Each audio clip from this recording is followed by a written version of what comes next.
Quando desmaiei no trabalho, meu rosto bateu no chão frio antes mesmo que eu percebesse que algo estava errado.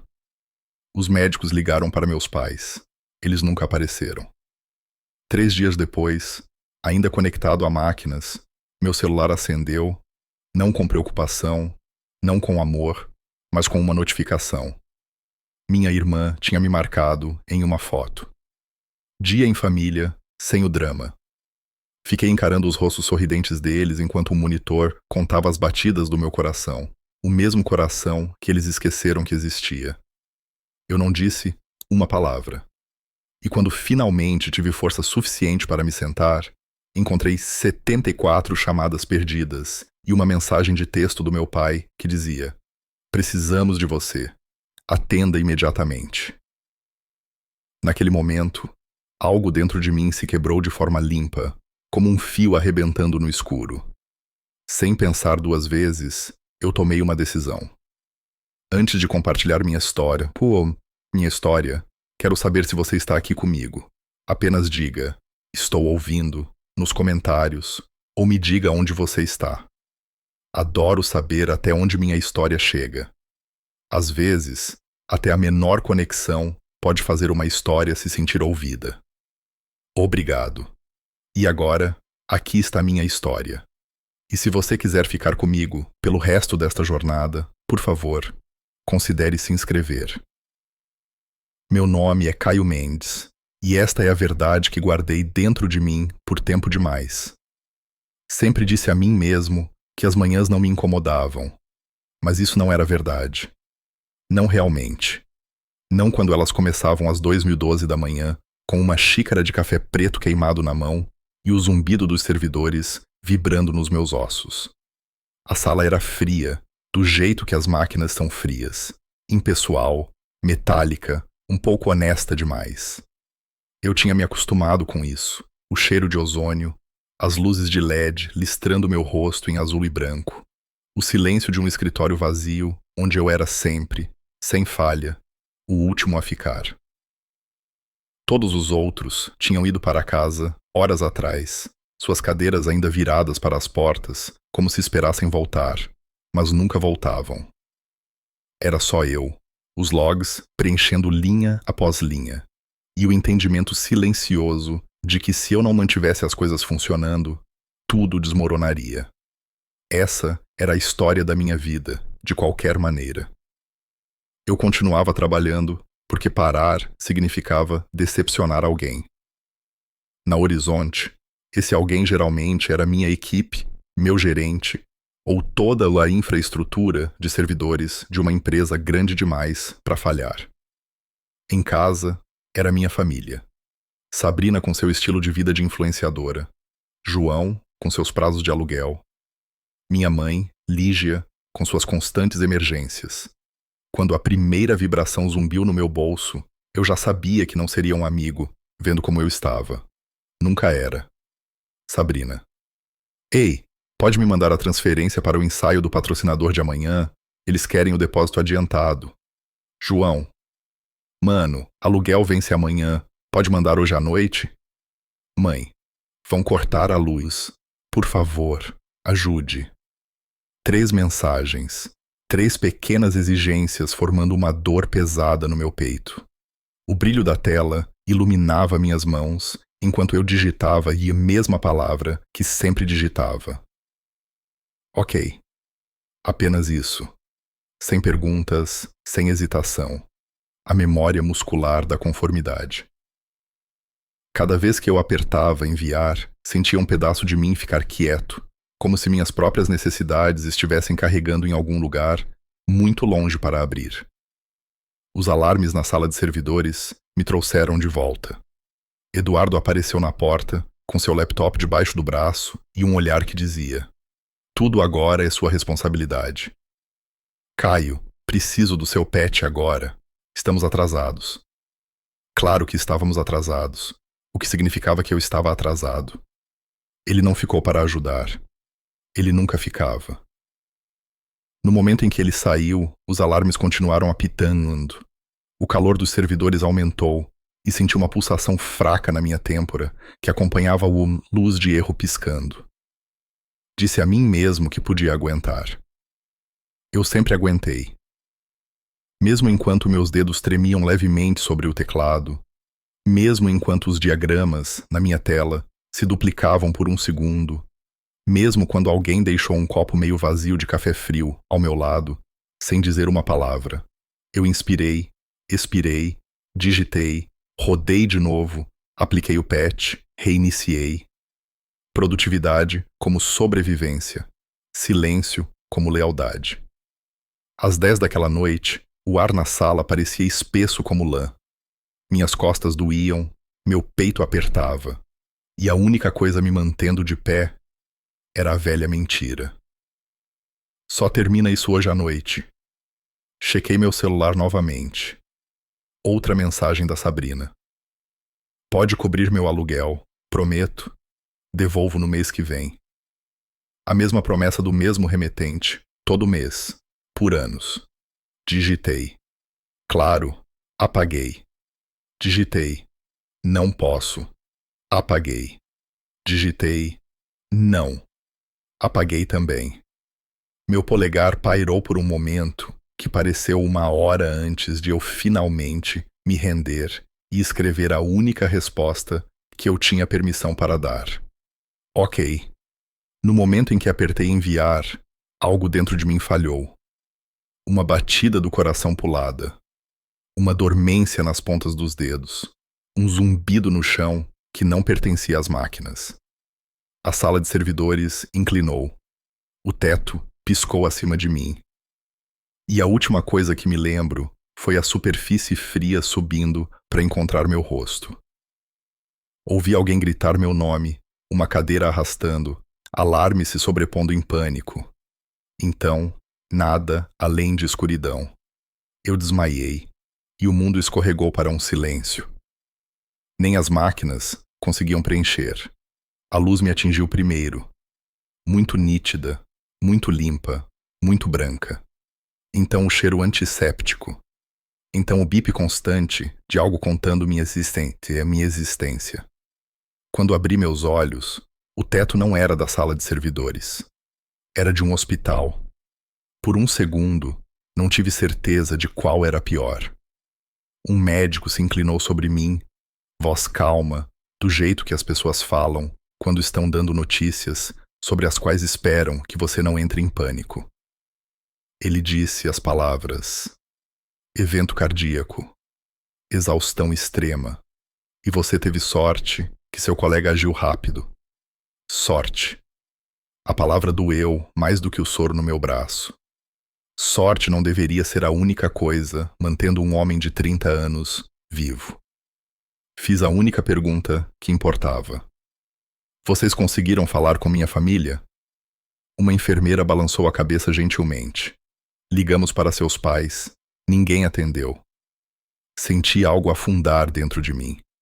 Não foi dramático, não foi barulhento, apenas uma queda silenciosa, como uma pedra desaparecendo na água. As horas se misturaram. A luz do sol se arrastou pela parede, depois deslizou para longe enquanto as enfermeiras trocavam de turno. Fiquei deitado lá, meio acordado, meio à deriva, flutuando em algum lugar entre a raiva e o vazio. Fiquei pensando em cada conta que paguei, cada emergência que cobri, cada vez que reconstruí a estabilidade da minha família com minha própria exaustão. Encarei meu celular descarregado, como se ele me devesse um pedido de desculpas. No terceiro dia, uma enfermeira o trouxe de volta, totalmente carregado. Pensei que você fosse querer isso, disse ela. Eu não estava pronto para isso, mas abri mesmo assim. Não havia chamadas perdidas dos meus pais, nem mensagens perguntando se eu estava vivo. Em vez disso, a primeira notificação dizia: você foi marcado em uma publicação. Toquei nela. A foto carregou lentamente, pixel por pixel, um lago, luz do sol. Minha família sentada ao redor de uma mesa de piquenique, vestindo cores combinando, segurando bebidas, rindo. E lá estava uma legenda da minha irmã. Dia em família sem o drama. Encarei os sorrisos deles, enquanto o ouro monitor ao meu lado contava minhas batidas cardíacas. As mesmas batidas que eles ignoraram por 3 dias. Algo dentro de mim se apertou, não pelo episódio cardíaco, mas pelo reconhecimento. Eles não tinham apenas me esquecido, eles tinham me apagado. Conforme dei zoom, um detalhe chamou minha atenção. Um recibo dobrado na mesa. Os números parcialmente visíveis. Números que eu reconheci. Eram iguais a uma transferência que eu tinha feito no início daquele mês. Mesmo aqui, mesmo agora, meu dinheiro tinha aparecido. Só eu que não. Não comentei, não liguei. Apenas coloquei o celular na mesa e assisti as curtidas subirem na postagem. Dia em família, sem o drama. Finalmente, entendi que para eles, eu era o drama, o fardo, o personagem de fundo que existia apenas para financiar a foto. 4 dias depois que desmaiei, quando finalmente consegui andar com passos lentos e cuidadosos pelo corredor, meu celular vibrou tão violentamente que achei que fosse se soltar da minha mão. 74. Chamadas perdidas, todas de casa, e uma mensagem do meu pai. Precisamos de você. Atenda imediatamente. Não você está bem? Não estamos a caminho. Apenas uma exigência, urgência sem empatia. Senti a raiva subir por mim como calor saindo do concreto. Eles não vieram quando eu precisei deles. Agora que algo tinha dado errado para eles, de repente, eu importava de novo. Então notei outra chamada perdida. Esta de um banco. Um número que eu não reconhecia, mas que já tinha visto antes em documentos de empréstimo que mal lembrava de ter assinado. Um medo agudo subiu pelo meu pescoço. Será que usaram meu nome de novo? Meu crédito. Meu futuro. Não liguei de volta para o meu pai. Em vez disso, rolei até a única pessoa cuja voz nunca mentiu para mim. Tio Renato. Apertei para ligar. Ele atendeu no segundo toque, com apenas 3 palavras. Estou indo agora. E pela primeira vez, desde que atingi o chão daquela sala de servidores, senti o menor sinal de ar nos meus pulmões. Renato entrou no meu quarto de hospital, do jeito que sempre entrava, em todos os lugares da sua vida. Silenciosamente, sem ocupar espaço, mas de alguma forma firmando toda a atmosfera apenas por estar lá. Ele usava a sua mesma jaqueta, gasta que tinha há anos. Os punhos desfiados, os ombros desbotados pelo sol e pela chuva. Suas mãos eram calejadas de uma vida inteira de trabalho real, o tipo que não aparecia em currículos. Ele não me abraçou, nem deu tapinhas no meu braço ou perguntou se eu estava bem. Ele simplesmente se sentou ao lado da minha cama, soltou a respiração e disse: "Você não precisa explicar nada. Eu entendo." Aquelas palavras soltaram algo no meu peito que eu não sabia que estava tenso há décadas. Pela primeira vez, desde que desmaiei no trabalho, senti a presença de alguém que não estava esperando que eu consertasse a vida dele. Renato não perdeu tempo.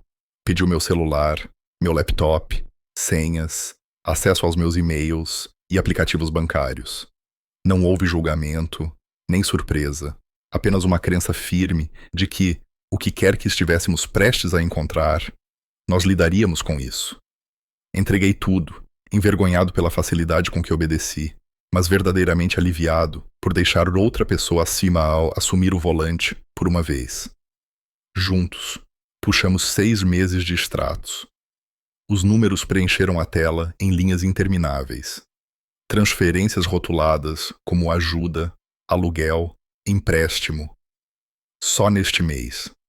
Pequenos pagamentos, grandes pagamentos, cobranças semanais que eu mal reconhecia mais.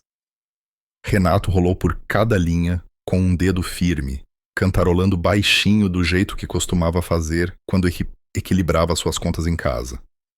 Assisti em silêncio enquanto ele começava a ligar pontos que passei anos fingindo que não existiam. 68 transferências para sua irmã, ele murmurou. 23 para sua mãe, 10 para seu irmão. Ele virou a tela para mim. Você tem financiado 4 adultos com um salário, Caio. Ouvir isso em voz alta fez meu estômago revirar em algum lugar ao longo do caminho. Ajudar tinha virado hábito, e hábito tinha virado obrigação.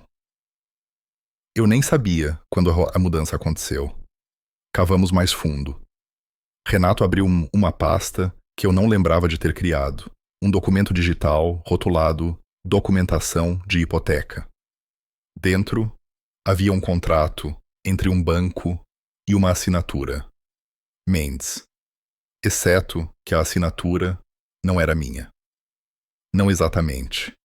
Imitava minha caligrafia do jeito que um decalque imita uma forma familiar, sem a vida nos traços. E o empréstimo não era para uma casa. Era uma linha de crédito categorizada como apoio ao desenvolvimento de negócios para a marca de influenciadora da minha irmã. Meu nome estava listado como o tomador. Minha renda como o ativo qualificado. As assinaturas dos meus pais como avalistas coordenadores. O número na parte inferior superava qualquer coisa que eu já tivesse aprovado voluntariamente. Renato clicou em outra aba. E-mails entre minha mãe e um pequeno escritório de advocacia. As mensagens eram frias, logísticas. Discutiam autoridade temporária para gerenciar os bens de Caio. E iniciar procedimentos se a condição dele piorar. Um calafrio subiu pela minha espinha.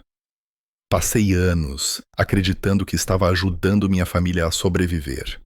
Em vez disso, eles estavam construindo uma rede de segurança para si mesmos, feita inteiramente de mim. Renato colocou uma mão firme na lateral da cama. Caio, você vai estancar o sangramento começando hoje. Ele me guiou por cada passo. Ligar para o banco para sinalizar atividade suspeita, congelar transferências de saída, fechar contas não utilizadas, mudar todas as senhas, contatar o departamento de fraudes. Quando o atendente perguntou como poderiam ajudar, ouvi a mim mesmo dizer: preciso congelar todas as transferências de saída. E minha voz não tremeu. Parecia desconhecido, como um músculo que eu tinha esquecido como usar. Um limite. Na metade das ligações, um novo e-mail apareceu na minha tela. Solicitação de intervenção legal recebida. Por favor, revise os documentos anexados. Minha respiração travou. Renato abriu. Dentro havia um aviso preliminar indicando que minha família havia começado a preparar a papelada para solicitar autoridade sobre minhas decisões financeiras, pelo bem-estar de Caio. Eles não estavam apenas tirando de mim. Eles estavam planejando ser meus donos. No momento em que terminamos de congelar tudo, meu celular explodiu com notificações. Dezenas de mensagens frenéticas da Sabrina.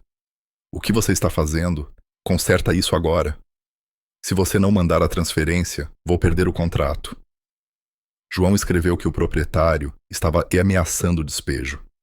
Minha mãe insistiu que não entendia por que eu estava atacando a família. A mensagem do meu pai chegou por último.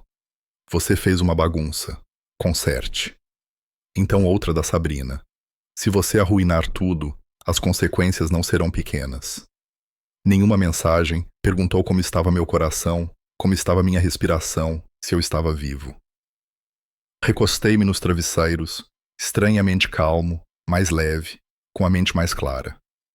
Cortar as transferências foi como arrebentar uma corrente que eu não sabia que estava enrolada nas minhas costelas. Mas com a calma, veio um entendimento silencioso. Eles não iriam recuar. Renato olhou para mim, com a voz firme como sempre. Eles vão pressionar mais agora. Podem tentar assumir o controle das suas finanças legalmente. Eu balancei a cabeça, o peso das palavras dele se assentando em algo parecido com determinação. Então nós nos preparamos, eu disse. Se eles querem brigar, eu não vou desabar desta vez. A batalha tinha começado, e pela primeira vez na minha vida, eu não era o único cedendo. A tempestade atingiu assim que o tio Renato saiu para a sua noite. Meu celular acendeu como fogo no escuro. Mensagens chegando tão rápido que eu não conseguia ler antes que a próxima a substituísse. As primeiras eram carregadas de culpa, pingando uma confusão frágil. Por que você está fazendo isso com a gente? Você sabe que a casa está em risco? Sua irmã está chorando. É isso que você quer? Mas o tom mudou rápido. A doçura rachou em raiva, culpa, condescendência. Você está sendo irresponsável. Está colocando todos em perigo. Está agindo de forma instável, Caio. Encarei a tela, atordoado com o quão previsível tudo parecia. Nenhuma mensagem perguntou onde eu estava. Nenhuma perguntou se eu estava seguro. Eles só notaram a ausência do dinheiro, não a ausência de mim. Antes que eu pudesse processar a onda de acusações, uma notificação apareceu de uma plataforma que eu não checava há dias. Era um vídeo. O rosto da minha irmã preenchia a tela, manchado de lágrimas, tremendo, filmado naquele estilo exagerado de influenciador feito para despertar simpatia. Meu irmão tem passado por dificuldades, disse ela, a voz falhando, na hora certa. Ele nos afastou. Estamos preocupados com ele. Por favor, enviem orações. Em minutos, os comentários choveram. Estranhos me condenando, elogiando-a, oferecendo simpatia, sem saber um único pedaço da verdade. Assistir aquilo fez algo dentro de mim se contorcer de nojo. Meu colapso tinha se tornado o conteúdo dela. Minha ausência tinha se tornado o roteiro dela. Enquanto a rissa internet escolhia lados, meu e-mail tocou. O RH da Horizonte Net solicitava uma reunião sobre seu envolvimento na recente interrupção do sistema. Minha pulsação disparou. A queda do sistema que aconteceu antes de eu desmaiar estava sendo jogada nas minhas costas. Eduardo tinha preenchido um relatório alegando que eu manuseei mal o pet. A realização bateu forte. Minha família não era assim a única reescrevendo a realidade para se salvar. Deitado em uma cama de hospital conectado a monitores, senti o mundo se fechando de todas as direções. Família atacando meu caráter, estranhos me julgando online. E agora meu emprego, a única coisa na qual depositei tudo, ameaçado pela covardia de outra pessoa. Era demais para um só coração carregar. Mas Renato voltou na manhã seguinte com uma pasta grossa, o suficiente para estabilizar a sala. Dentro havia extratos bancários impressos, documentos de empréstimo, capturas de tela e trechos de comunicação que minha família devia acreditar que eu nunca descobriria. Juntos, espalhamos tudo na pequena mesa de rodinhas ao lado da minha cama, transformando a frágil superfície hospitalar em uma sala de guerra. Renato apontou padrões que eu nunca tinha me permitido ver. As crises sempre aconteciam no final do mês. Emergências sempre se alinhavam com o cronograma de filmagens da Sabrina ou as contas não pagas dos meus pais. O afeto deles subia e descia na mesma linha do tempo das minhas transferências. Não era cuidado, era coreografia. Então ele colocou um documento final na minha frente, um empréstimo que eu supostamente assinei, mas a assinatura não era minha. Era meu nome moldado pela mão de outra pessoa. Alguém da minha família tinha pegado minha identidade financeira e a esticado até que não se parecesse mais comigo. Como se isso não bastasse, Renato me mostrou um e-mail da minha mãe para um escritório de advocacia discutindo passos preliminares para preparações de curatela. Minha pele se arrepiou. Eles não estavam agindo por desespero. Eles vinham planejando isso. Eu não sabia o que era traição de verdade e até aquele momento. Quando Renato saiu para ligar para o advogado, meu telefone tocou de um número que eu não reconhecia. Atendi por reflexo. Senhor Mendes, uma voz formal disse. Estamos ligando para dar andamento a uma petição de curatela temporária submetida pela sua família. O quarto do hospital ficou imóvel. Até o monitor parecia prender a respiração. Por um longo momento, não consegui falar. O mundo que eu pensava que estava segurando tinha se virado e fechado ao meu redor como um punho. Desliguei e sussurrei para mim mesmo. Eu pensei que eles precisavam do meu dinheiro, mas eles querem a minha vida. E assim, a próxima linha de batalha foi traçada.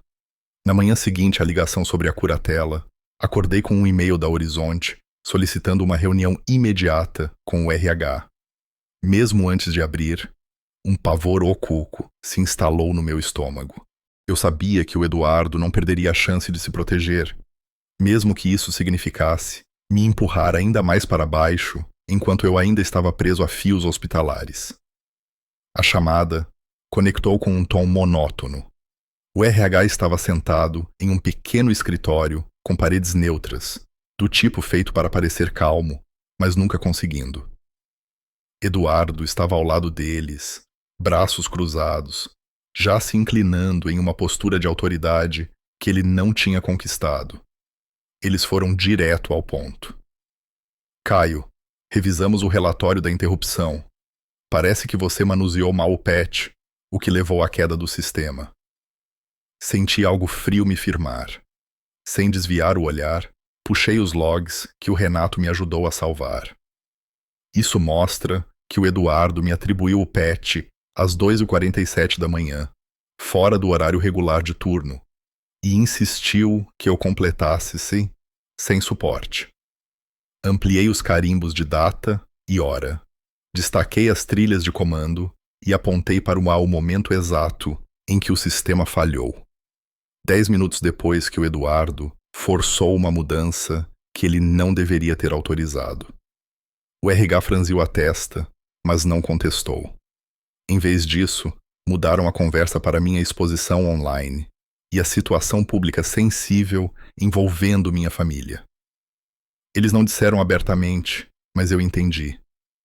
Eles não queriam tomar partido. Se o caos ao meu redor continuasse, as relações públicas encontrariam um jeito de cortar os laços de forma limpa. Mesmo em uma cama de hospital, com monitores cardíacos lendo meu pulso, eu já estava me tornando um passivo, um problema. Assim que a chamada terminou, meu correio de voz inundou com mensagens. A voz da minha mãe veio primeiro, trêmula, teatral, escorregando entre súplica e acusação. Caio, por favor, nos ligue de volta. Você está tornando isso mais difícil do que precisa ser. Então, mais afiada. Você tem noção do que está nos fazendo passar? Meu pai mandou mensagem em seguida. Venha para casa e assine os papéis. É uma formalidade. Não faça as pessoas pensarem que há algo errado. As vozes deles me arrastaram de volta à infância, para noites em que minha mãe soluçava atrás de portas fechadas se eu não fizesse o que ela queria. Dias em que meu pai me dizia que eu estava sendo dramático se eu dissesse que algo doía. Eles sabiam exatamente como pressionar os velhos hematomas, e pressionaram com força. Renato chegou pouco depois, não com conforto, mas com um plano. Ele me levou para encontrar um advogado especializado em abuso financeiro e coerção familiar. O advogado examinou cada captura de tela, transação, cadeia de mensagens e rascunho legal que havíamos coletado até agora. A cada documento que revisava, suas sobrancelhas se levantavam mais.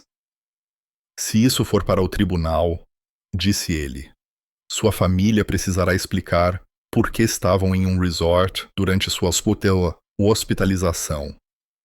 Juízes não veem com bons olhos negligência combinada com interesse repentino em curatela. Pela primeira vez em semanas, o chão abaixo de mim parecia menos frágil. Naquela noite, enquanto eu estava sentado no quarto escuro do hospital revisando evidências, uma mensagem apareceu de um número desconhecido. O remetente alegava ser um ex-funcionário da minha irmã. Eles não queriam crédito, nem reconhecimento, apenas compartilhar algo que diziam que eu merecia saber. Anexado estava um arquivo de áudio. Quando dei play, a voz da Sabrina irrompeu pelo alto-falante, cruel e sem filtro. Ela me insultava repetidamente, enojada, usando meu colapso para ganhar simpatia online e detalhando um plano, passo a passo, para fabricar drama entre nós por engajamento. Ouvir as palavras dela arrancou quaisquer restos de lealdade fraterna aos quais eu ainda me agarrava. Logo depois, as redes sociais viraram um incêndio. Um post no Reddit dissecou anos de fotos de família onde eu tinha sido cortado, ignorado, apagado. Estranhos começaram a juntar a verdade com a precisão de detetives. O vídeo do resort da minha irmã ressurgiu, expondo como ela posava para conteúdo patrocinado exatamente nos dias em que eu estava inconsciente. A opinião pública oscilou. Comentários mudaram de simpatia para suspeita, mas Sabrina não parou. Tarde naquela noite, uma notificação chegou ao meu celular. Ela tinha postado outro vídeo, desta vez mostrando clipes de áudio distorcidos que ela alegava serem meus, ameaçando a família. A voz soava como a minha, mas carregava tons e frases que eu nunca tinha falado. Era fabricado, em camadas, engenharia feita para me destruir. Os comentários explodiram em indignação. Ouvi a gravação falsa 3 vezes, depois coloquei o celular de lado. Isso não era apenas sobre me pintar como instável. Eles queriam apagar qualquer versão de mim que não servisse a eles. Sussurrei para o quarto escuro. Eles não querem apenas me arruinar, eles querem me substituir. E por mais aterrorizante que fosse, aquilo clarificou tudo. A luta tinha apenas começado. O aviso de audiência de curatela chegou na manhã seguinte. Nítido e oficial, deslizado por baixo da porta do meu quarto de hospital como um veredito. As palavras pesavam nas minhas mãos. Eu era obrigado a comparecer ao tribunal em poucos dias. Por um momento, as bordas do papel se desfocaram. Eu não estava preparado para a frieza de ver a tentativa da minha família de tomar controle legal da minha vida escrita em tinta burocrática. Renato me encontrou encarando por onde o documento e colocou uma mão firme no meu ombro. Eles vão usar seu momento mais fraco contra você, disse ele calmamente. Então, nós mostramos ao tribunal tudo o que eles ignoraram. A calma dele não era performática. Era do tipo que te fazia acreditar que você não estava se afogando quando aí a maré já estava no seu pescoço.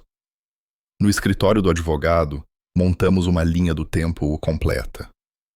O colapso no trabalho, as chamadas não atendidas, as fotos do piquenique da minha família, as inconsistências financeiras, o empréstimo feito em meu nome, o vídeo que Sabrina postou enquanto eu estava inconsciente.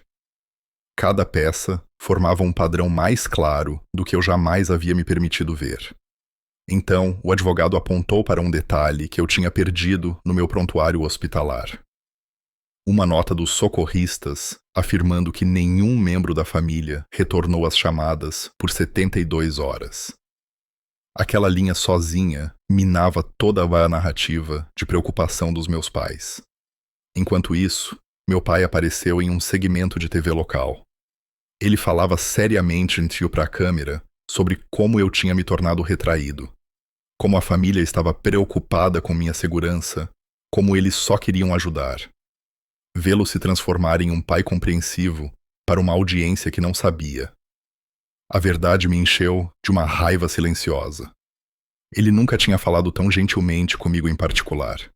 Então, inesperadamente, meu irmão me mandou uma mensagem. Um texto curto. Sinto muito. Eles me fizeram assinar a declaração. Eu não queria. Não apagava nada, mas rachava o chá da história que meus pais estavam tentando tecer. Até alguém dentro da casa se sentia preso o suficiente para confessar. De volta com o Renato, descobrimos algo ainda mais sombrio.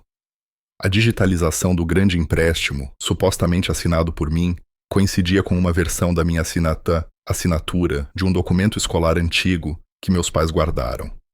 Eles tinham copiado. Meu advogado examinou os detalhes e assentiu sombriamente. Isso é falsificação. Pela lei, isso é uma ofensa grave. Meus pais não tinham apenas cruzado uma linha. Eles tinham pulado de um penhasco. Enquanto eu lutava para respirar através do caos crescente, apoio veio de um canto inesperado. Uma pequena comunidade online dedicada a expor mídia editada. Eles revisaram o áudio ameaçador que a Sabrina postou e confirmaram o que eu já sentia.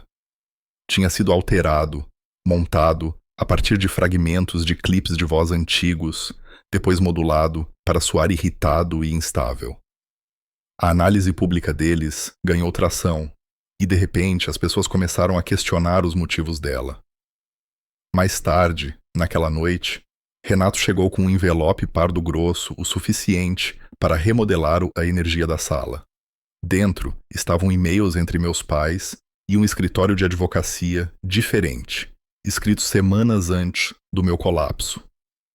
Eles discutiam reestruturar a herança futura para me excluir inteiramente, a menos que eu concordasses em entregar o controle financeiro. Eles pretendiam recompensar Sabrina pela cooperação dela. Não era reativo, não era pânico, era um plano. Sentei lá segurando os papéis, sentindo o peso dos anos se assentar em uma única verdade. Eu estava perdendo minha família muito antes das luzes do hospital, muito antes do chão da sala de servidores, muito antes de perceber que estava desabando sob responsabilidades que nunca foram minhas. Quando fechei o envelope, algo dentro de mim ficou imóvel. Não derrotado, mas despido de ilusões. O que viesse a seguir não seria sobre salvar nada. Seria sobre sobreviver a isso. Olhei para o Renato e disse: não sei quando os perdi, mas agora sei que não tenho mais nada a perder. E pela primeira vez, a verdade não me quebrou. Ela me libertou. Na manhã da audiência, acordei com um peso no peito tão grande que parecia que alguém tinha colocado uma pedra dentro de mim enquanto eu dormia.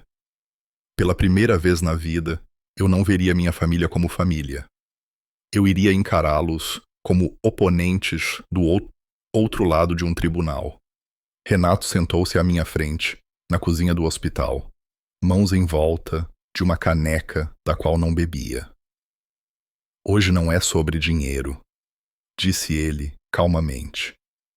É sobre o seu direito de ser você mesmo. Ninguém nunca tinha dito nada parecido para mim. Carreguei as palavras dele comigo por todo o caminho até o tribunal.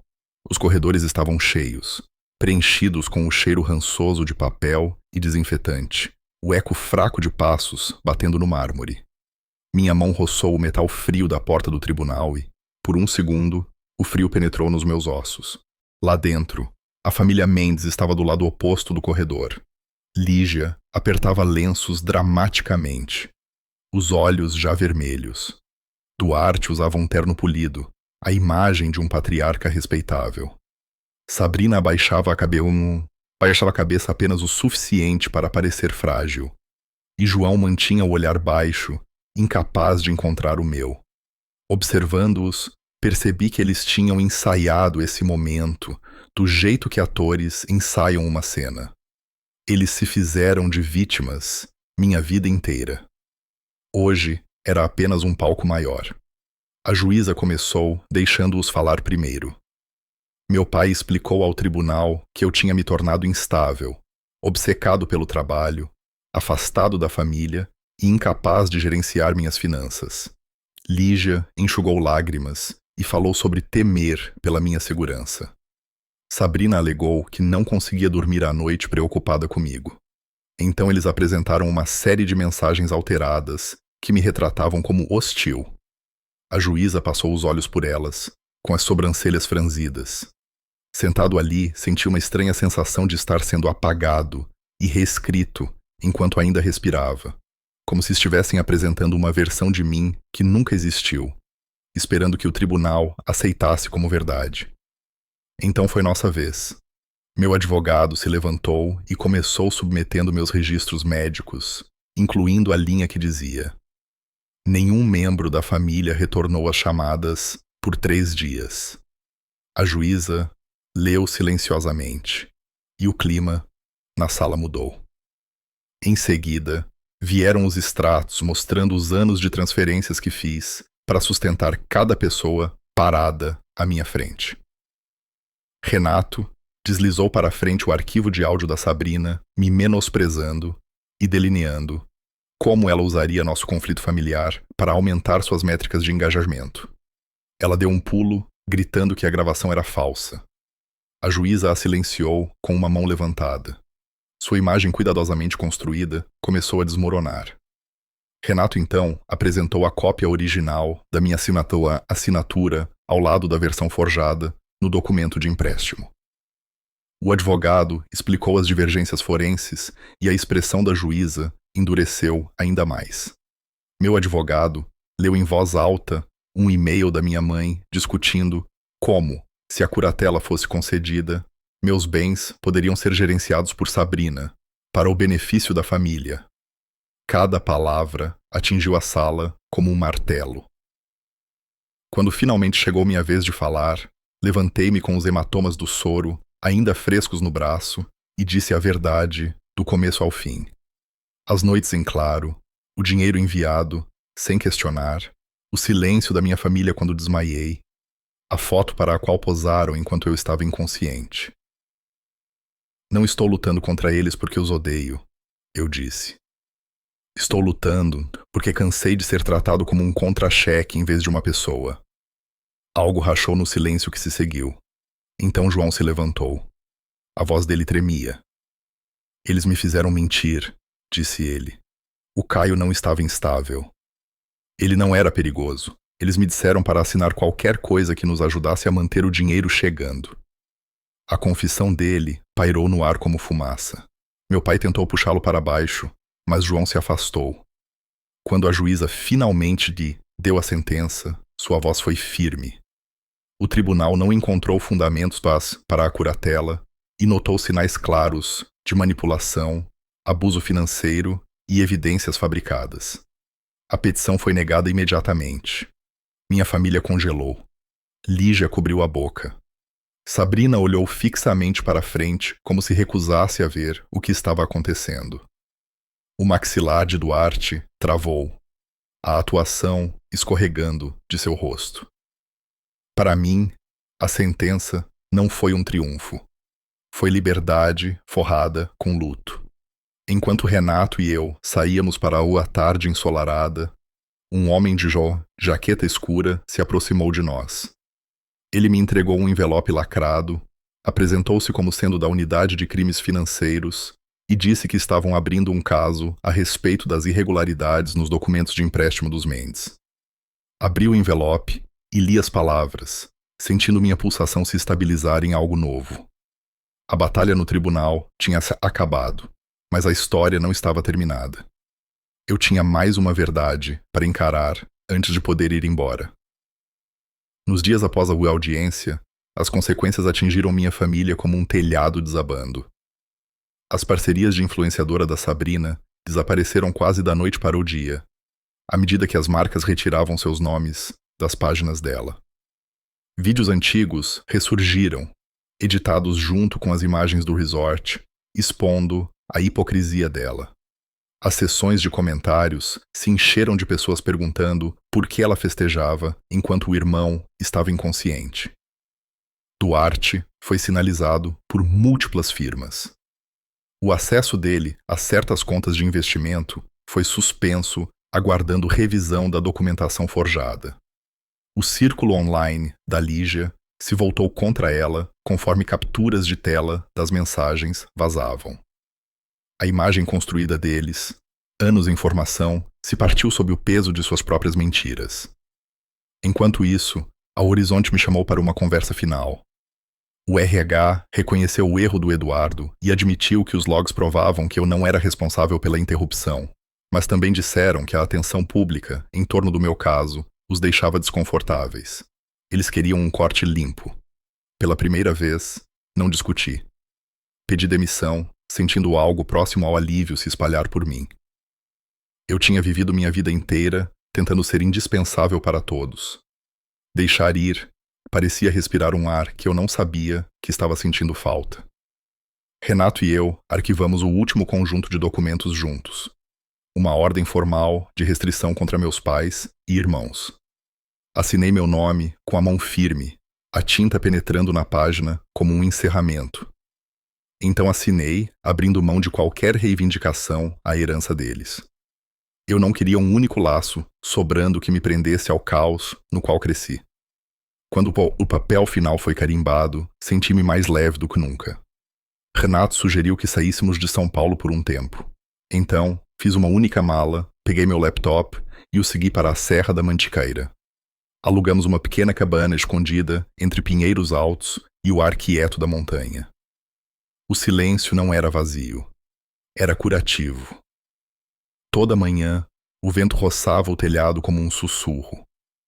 Toda noite, as estrelas pendiam acima de mim sem exigir nadada. Com a distância veio a clareza. Passei horas, sentado na varanda da cabana, fazendo a mim mesmo as perguntas que evitei a vida toda. Por que aguentei tanto? Por que confundi a dependência da minha família com afeto? Por que temia a palavra não, como se ela carregasse o poder de me destruir? As respostas não eram simples, mas eram honestas. Finalmente entendi que amor sem limites não é amor, é posse. E eu tinha sido possuído por anos. Agora, o silêncio não parecia punição. Parecia uma fronteira que eu tinha desenhado para mim mesmo. Certa manhã, o céu ficou dourado quando o sol derramou sobre a serra. Saí e respirei um ar tão limpo que quase doeu. Pela primeira vez, não me senti culpado por existir. Não me senti responsável pela crise de mais ninguém. Não me senti escolhido apenas pela minha utilidade. Sussurrei para as montanhas. Não sou mais o provedor de vocês. Não sou a sombra de vocês. Não sou de vocês para controlar. Não era raiva. Era libertação. Mais tarde, naquela tarde, um e-mail apitou no meu celular. Uma empresa de tecnologia oferecendo uma entrevista. Encarei a mensagem, depois fechei gentilmente. Eu leria quando estivesse pronto. Pela primeira vez, a vida não estava me arrastando para frente. Eu não estava reagindo, ou agradando, ou sobrevivendo. Pela primeira vez, eu estava escolhendo minha própria direção. E isso era o suficiente. Quando olho para trás agora, parece que finalmente saí de uma vida que era pequena demais para mim. Uma vida construída sobre expectativas que nunca concordei em carregar. O que aconteceu não apenas me quebrou, me revelou. Me mostrou o custo do silêncio, o peso da lealdade mal colocada e a liberdade que vem de escolher a si mesmo, mesmo quando dói. A cura não veio em um momento. Veio em pequenas respirações, manhãs quietas e a simples verdade de que mereço uma vida que não exige minha destruição para funcionar. E se minha história chegou até você, se você já se sentiu usado, invisível ou preso pelas pessoas que deveriam te amar, espero que saiba disto. Você não está sozinho. Ir embora não é fracasso. Pode ser apenas o primeiro ato real de amor que você dá a si mesmo. Antes de ir, se minha jornada significou algo para você, me deixe saber que você está aqui. Deixe um comentário ou apenas diga: estou ouvindo. E se você quiser acompanhar o próximo capítulo da minha vida, enquanto a reconstruo, peça por peça, considere se inscrever.